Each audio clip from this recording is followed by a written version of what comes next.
if Miss Emma will win against me, going to give Miss Emma 1,000 pesos! Yes! Isa magaling mo. Pag ako naman, ang nanalo, Miss Emma, tutulungan lang ni Miss Chino, tutulungan mo naman siya if ever may problema. Yes, buddy. Pag natalo si Boss Emma, she will give me 10,000 pesos! Do you want to change your mind? Oh, ito. This one, corner. Kasi ex ako? Yeah. Mali. Get one corner.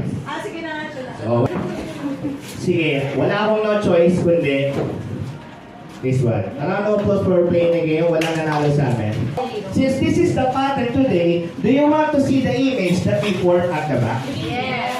The image that was formed at the back is none other than the girl for today.